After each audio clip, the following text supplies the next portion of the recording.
Good morning, everyone. It's so great to see you. Here we go. We've got our this is the front page actually of our Visionary Aging booklet. So if you need some guidance and planning and supporting and understanding what steps you may need to take for your journey into planning what you want for your best life in aging, then give us a call at About Senior Solutions, 626 let's see, 626-359-0108. That was actually an accident because I hit the wrong button. So I kind of went into a different little presentation there all of a sudden. But you are watching Visionary Aging. I'm Mary Winters, a gerontologist and the owner of About Senior Solutions. We provide answers and plans and all sorts of great options for people who may be in crisis to people who are just looking to enhance their life and in their retirement. And so today we have a great show for you. We have a lovely lady who turned 100 who was in Jarupa. And we also have Caroline Cravens, one of just a huge advocate in the MS community. And this month, March, is actually MS Awareness Month. So I think it's really important to get our awareness on and understand more about how we can support those with MS and how we can be kind to ourselves with MS too. Also, Steve should be joining us. He had some technical difficulties this morning, but he'll join us with a caregiver question, and I believe that's going to be something about nutrition.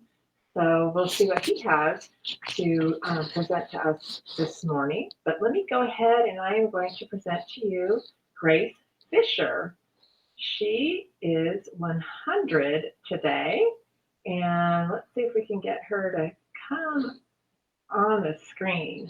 I can't even believe that she, like, so, 100 years old, to be 100 years old and be as lively and beautiful and spirited as she is, it's just so wonderful to see. And as I mentioned before, Grace is a resident in Jarupa Valley. She lives over at Vista Pacifica Convalescent, and she was born on Valentine's Day in Oak Park, Illinois. And she was married to Trent Fisher back in 1938, and she moved to Florida during World War II. She later moved to Wisconsin to help her husband open a mobile service station in Milwaukee. She's been all over. She had 2 children. I know there were 2 daughters.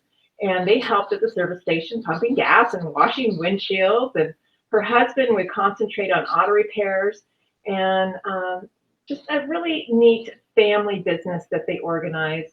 She considered herself a homemaker until 1959 when she had to enter the workforce after her husband had several strokes.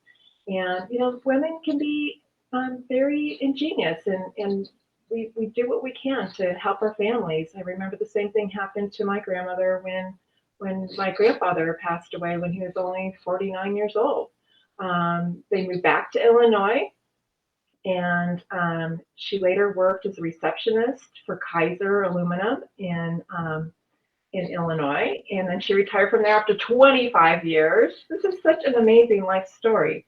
And the girls, her daughters, Grace and Joanne, they're both in California, and they shared that their mom loves Italian food, black coffee. She listens to 1950s music, and occasionally they will find her singing a little sing-along, and she loves to reminisce about her family and friends. So happy birthday, Grace. We hope you have a fantastic day and enjoy the day all year long. So thank you so much. Let me go ahead. Steve is with us, so I'm going to bring him on and see how he's doing. Steve, how are you doing today? Good morning. Good morning. I love that color. Oh, yeah. It's hope, right? Yellow is for hope.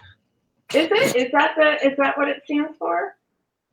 That's what I've been told. Okay. Well, that's good.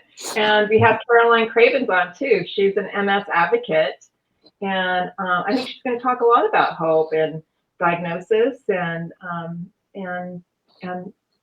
how we can take care of ourselves, or how she's been able to take care of herself with MS. So I'm excited. She's a really amazing individual, what she's done in this community for MS. So what's happening? What kind of question do you have from our viewers today? Sure. So today we have a question about diets. Okay. And it's specific to, if you have certain conditions or there's certain diets that you have. So if you are, if you have Alzheimer's, or you're susceptible to it, or Parkinson's, or there are certain diets that you can take to help slow the process, or something like that. Oh, that's a great question. And I bet Caroline has some responses in regards to something specific for MS. But with Alzheimer's, we're with more research there, believing that if you're familiar with the blue zones, they specifically say that more of a plant slant diet is much better for you. So not necessarily becoming vegan, but really reducing the amount of meat that you would eat. And Dr. Bredesen out of, I think he does have a USC clinic, but he does have his own method, the Bredesen method. And essentially it's keto. And Dr. Arvis Rojas just came out with Jerry Eats, same thing for mild cognitive impairment. I will hopefully have an opportunity to talk with him today about what he's starting. So we'll see specifically what he says, but it's really about reducing inflammation too. So when you look at keto, there's no sugar, there's really no bread, and things where it's really more fats, good fats, healthy fats, and proteins. So I think really eliminating the sugars, sometimes that can be even taking fruits and things out too. Some doctors can be pretty specific with that. But I think balance is so important. And Right. but think about those sweets, which is really hard, I think, because a senior, or as we age, we lose the ability to taste certain things. And so sweet really comes out very prevalently. And really, as somebody gets to be more advanced, we may add some kind of sweetness to their food so they are more interested in eating too. So it just depends on where you are in your life and what you need based on what your body is saying. Plus, I'm sure you're so set in your ways a lot, right? So you have a certain diet, a certain meal that you eat for this, for lunch, for breakfast, whatever, and it's hard to venture out of that comfort zone. Sometimes when you live alone, it's really hard to get outside of maybe having a TV dinner, because it's not easy to make your food. There are some food services. Our office has been collecting some resources, local resources, and companies that can ship food to you. But that's also hard, as you kind of wane in interest. Maybe as a woman too. Cooking for a large family, and all of a sudden it's just you. It's a little more challenging to different. Have to create a balanced diet for yourself. So I know myself, sometimes it's celery in a peanut butter bottle. But there is nothing wrong with that, right? There is protein in that. There's nothing wrong with that. Yeah. So I'm excited. We have Caroline on, and I'm going to go ahead and introduce her. How's that? Have a great show. Talk to you at the end. All right. Yep. Absolutely. Thanks. All right. See you soon. Yeah, let me bring Caroline's picture on and share a little bit about her. There we go. She has been a huge supporter for the MS community, and she is going to share a little bit about practicing self-care and compassion on yourself. And when you or a loved one is battling the disease, so important to make sure that we're taking care of ourselves. Every March is Multiple Sclerosis Awareness Month. And what a better way to start by sharing some information and camaraderie and sympathy for those who do need support.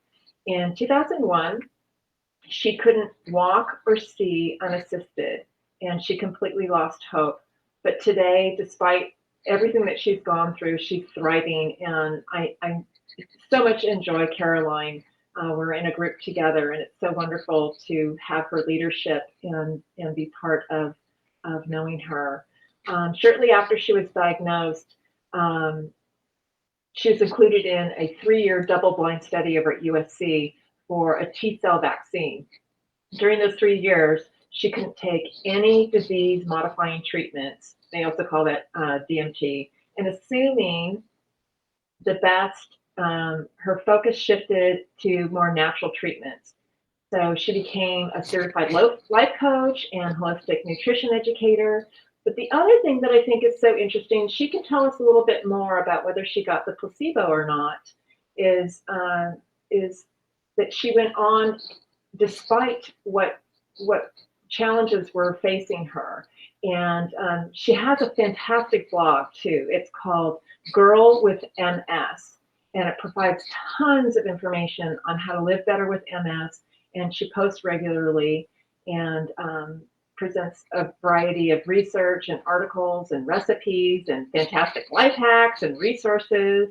And so let me, without further delay, I am going to introduce Caroline. And my little buttons are having a little trouble today, but we'll go ahead. Caroline, how are you? I am good. I am good. It's so good to be here. I Oh, like that, just sliding into vision. Sliding home here. So tell me a little bit, I want to hear more about the self-care, but tell me a little bit more about the study that you were in and how that affected your life. And yeah, it's a very great story, and I'm so glad I was in the study. It wasn't for a drug, it was for an actual vaccine.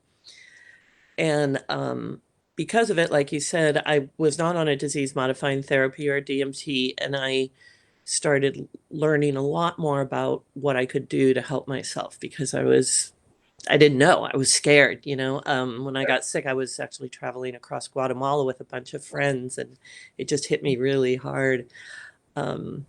So when I was in the study, I did find out after 3 years that I was on the placebo, but I came out better than almost anybody in the study. So they said, just keep doing what you're doing. wow. Just the complementary and alternative care. I actually have not gone back on a DMT. I may, but I may not. And that just depends on how I'm doing and how my MRIs are looking. But what I'd really like to talk about is the stuff I learned during that time and what I've learned since then. And this all really applies to life, not just MS. So those of you who don't know anything about MS, it's basically an autoimmune disease that attacks your nerve system. So anything that is affected by nerves can be affected by MS. And no two people with MS are generally the same. You might remember Annette Funicello or Richard Pryor. Yeah. I can walk as long as my knee's working okay, but I'm pretty active, and a lot of people are still very active. So it comes in varying levels. Couple of the most important things I learned, one was becoming a certified life coach and to learn some life skills that have helped, and then also to become the nutrition educator. I'm going to talk first about nutrition real quick because we talked about that with Stephen. That was great. Yeah. And there's a lot of, say, MS specific diets that people will follow. There's the Wahls protocol. Okay. I'm drawing a blank on another one, but there's a bunch of different ones. Wahls is very much like vegetables and meat, and a lot of organ meats, stuff like that. Interesting. That's interesting. And there is similar things with, say, Chinese and Ayurvedic theories of food, where if your liver is bothering you, then you want to eat things actually that have liver in it is good for you. If your skin is bothering you, then you eat things that actually have skin on them. Those things can help. It's a very interesting way to look at it.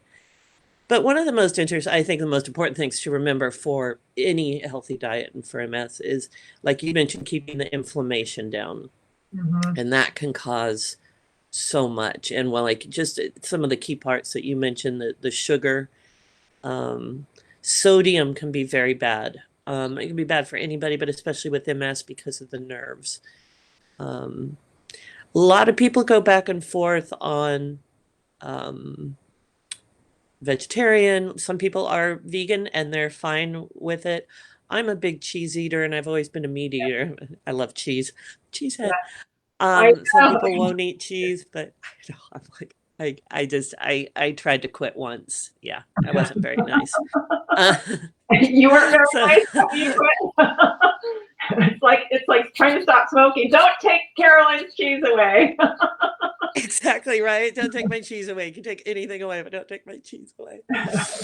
But a lot of it is balance. I think it is really interesting to look into both the Ayurvedic and the Chinese theories of food.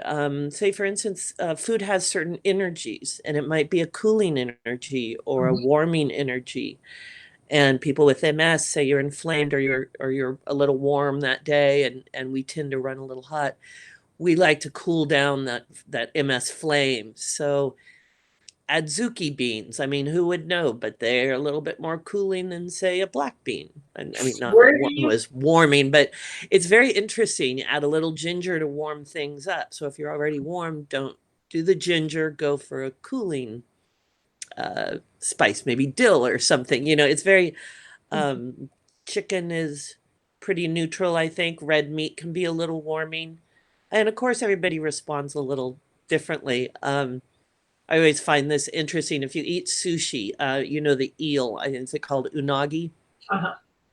uh There's usually a shortage of unagi in Japan, or there has been during severe heat summers, hot summers. Oh, So that's sort of interesting, like in Japanese too, and you can kind of look into some of that and really dive into the what energy the food brings to your body. mm. Kidney beans are good for kidneys. I mean, it's Interesting. interesting, and they're They shaped look like like a kidneys, little, you know. yeah. And and you find ourselves kind of craving sometimes. You like all of a sudden you're craving peanut butter. You mentioned like that good, protein, um, fish, of course, the omega 6, really, the oils. Um, I also think it's important to watch your. I do feel like a lot of health and aging and everything comes from our gut. Yes. So I do appreciate like the healthy gut Mhm. um, thought. I do take a probiotic, and you need to be careful with those because some of them are basic candy. Don't buy the Yeah. kind over the counter that's not refrigerated, or it's just a lot of those. Yeah, you do have to be a little careful about those. I buy some that have to be refrigerated, so I know it's a live culture. But lots of interesting, things like that. I think even getting into flowers and herbs and teas can be really healing for um, not just MS, but for anything. I have essential tremors. You probably notice I get a little shaky. And there's certain teas and tea blends that, they help soothe the nerves. And again, that can be anybody. It's not just MS. Yeah. Um, we're fortunate we have a Chado tea house here in our area, and Oh, yeah. you can order online, and their teas, they have an Ayurvedic blends of teas, and one's called like Pitta and Kapha and Vata, and they affect different doshas in the body, and that's going into something else. But it's very, there's a lot out there, and that's what I took advantage of during that study, was to learn that so that I could help other people and help myself. That's really fascinating. Aside from sugar, are there other foods that are considered inflammatory or things that you really want to stay away from because they're inflammatory? Yeah. Salt can be inflammatory. Okay. Sugar, gluten, it depends on the person. I don't want to say everybody. I have a little sensitivity to gluten. Um, I'm okay if I can add a little bit back in. Of course, too much of the caffeine. Well, I cut caffeine out mainly because of my tremor, so I'll do the decaf even though there's a little bit in there. Does it cause inflammation? I don't know, but it's probably not that great. Yeah. Ties in a lot with oxidative stress too. So if you can kind of have an antioxidative diet as well, um, and reduce the inflammation. Meat can be a little inflammatory, um, depending on, again, which type of meat, and small servings. So much of it, like you said, is moderation. Yeah. Yeah, but I do find that a lot of people do, of course, have more sensitivity to gluten, and that's, of course, it's become a lot more popular. But so much of that is that the bread, the flour that the farmers are developing now, as they need Right. to, after, has a lot more gluten. They breed that gluten into it so that the bread has shelf life. If you go back and eat heirloom or heritage type grains, they're not going to have the gluten that the newer grains do. Even the non-GMO and little things like that. I'm a big fan, for some reason, of dried beans, like heritage grains and stuff like that are grown like in the US, because I live in the US and sometimes I buy Yeah. them from elsewhere. But it's neat when you can actually click on a QR code and see what acre your garbanzo beans came from Oh, and meet the farmers who grew them. interesting. I did a little research on that too. There's a wonderful heirloom farm. I want to say it's in Arizona, and I don't know. You mentioned the bean earlier. And I don't know where you get that bean. I've never even heard of that bean. But there are some fabulous heirloom beans and things that I have never heard of, and you realize that there's a community of bean collectors and people I know who it is. It's have recipes, beautiful recipes that they put together with some of these. And they're so healthy. They all have and that's what a lot of people, like, I was listening to some people talk about a plant-based diet, and they're like, you can have the meat, but have grass-fed beef. Mhm. Don't have the corn finished, grain finished beef. The grass fed's a little healthier. Cattle weren't raised to eat corn. They just don't digest it well. That's why they get the marbling and the fat and all that. I get it. Mhm. It tastes good. Mhm. Good Kansas City strip. It's good. But the grass fed is so much better. Plus the grass and pasture raised.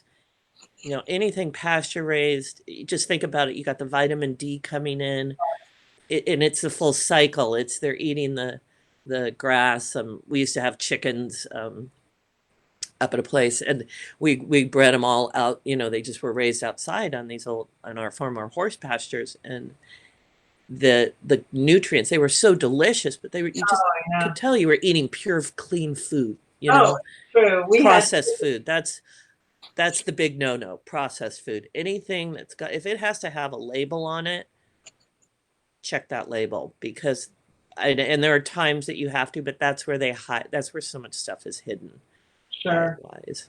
sure. No, Yeah. absolutely.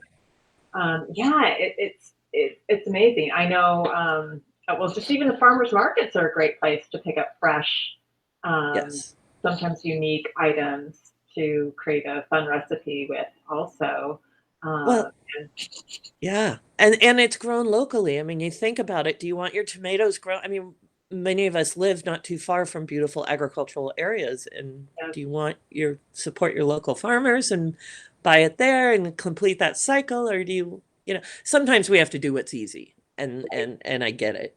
Go buy the box Trader Joe's that came from Mexico, wrapped in saran wrap. And, but sometimes you just have to do what's easy. And that's compromise, and that can shift right into life skills, because that's a great one. Is um, I may have all these great intentions, but sometimes you just have to do what you need to do to get through the day. And I think all of us can relate to that, especially during these pandemic times of just oddities and yes. strangeness. Yeah. Talk a little bit about self-care too. What are the things that Yeah. you encourage people to do? Yeah, I'm a big fan of self-care, self-compassion. Self-care is kind of a buzzword right now, and I know a lot of people, but I think that's great. And self-care is not, to me, it doesn't mean, okay, I'm taking my life away from my doctor and I'm doing everything myself. It means that I'm going to be working with my doctor, but I am in charge of myself. Nobody can take care of me better than I can.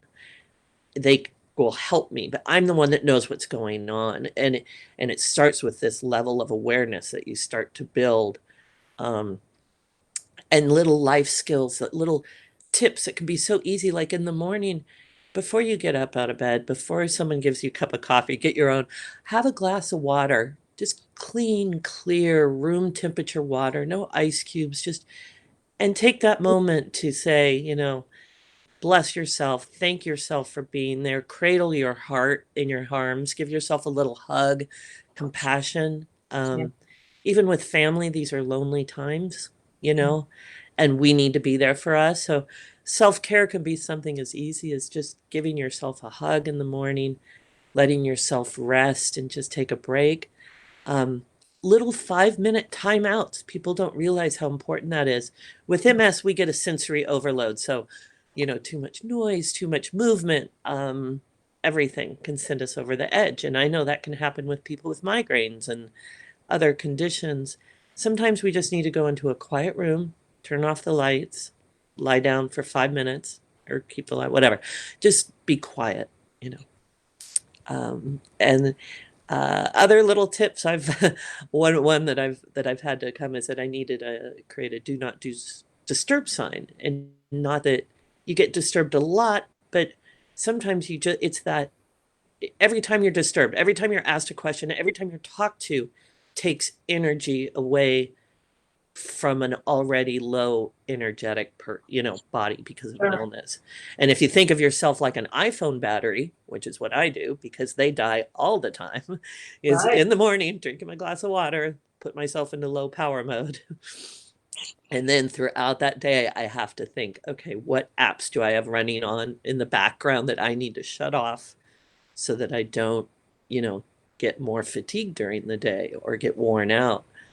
Um, and by doing that, that helps me just kind of maintain my energy, which is good. And I think for everyone that's just a great self-care. Oh, It's yeah. yeah, self-care and self-compassion.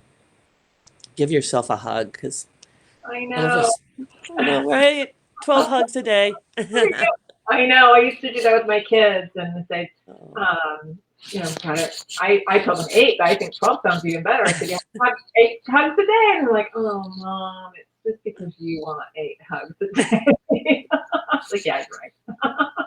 But you need them too.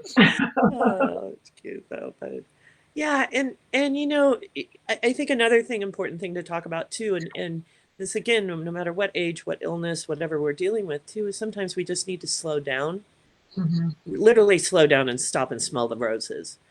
Go outside, pick up a little sunshine, some vitamin D, see something pretty, take a walk, but maybe take a stroll this time. Don't do the aerobic workout, or just walk and see how many birds you can spot, how many flowers, how many colors, and Yeah. and really open that. I just call it mind walking, just like Ah, strolling down to the riverbed to go fishing, the sort of stuff that our generations don't do anymore, really. true.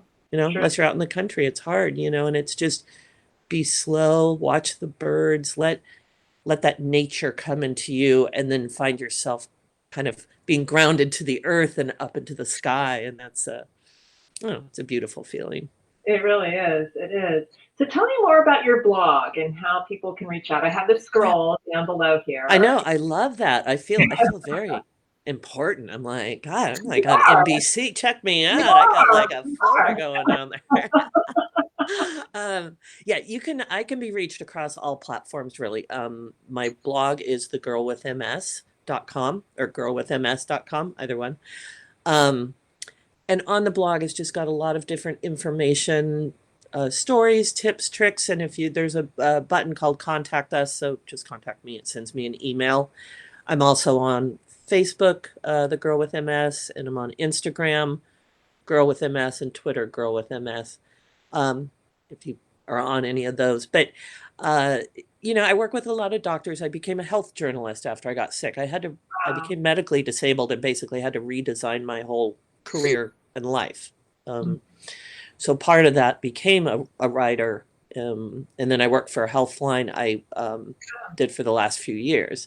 So I got to cover a lot of interesting research, and that fascinates me. It's like everybody wants to. You always want to kind of keep learning. Keep Yeah. growing, keep learning. But how do you do that when your body is, you know, aging or ailing or whatever, you know. Right, So it's right. finding these ways to keep that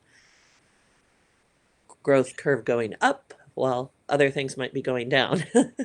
That's fantastic. And I love that you do the life coaching. Do you have individuals that you work with too? Yeah, I've worked with individuals, groups. I've actually cut back on the individuals, just because right now I really have to watch my time and my energy.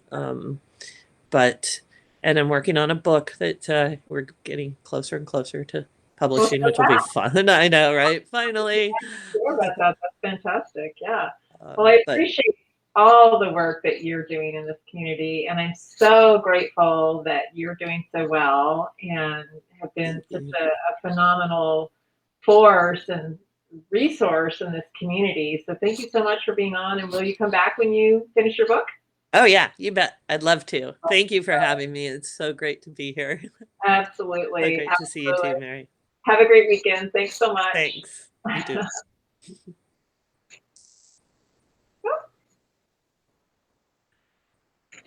I love her. She's so wonderful. So let me, I'm going to bring Steve back on, and we will chat a little bit about what we just heard.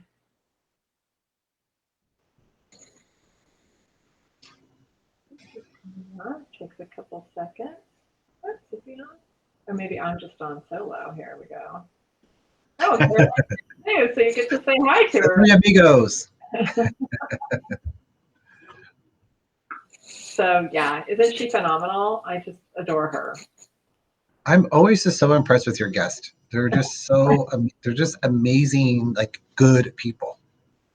Well, it's a community where we care, and so I think it's really important for people to share their information, their brain knowledge, and I can see that Absolutely.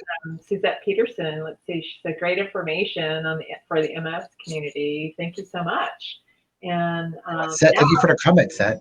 yeah, absolutely. And Suzette, I appreciate you too. We're gonna have you on too if you'd like to be on. So any plans for the weekend? Anything interesting and fun that you're gonna be doing?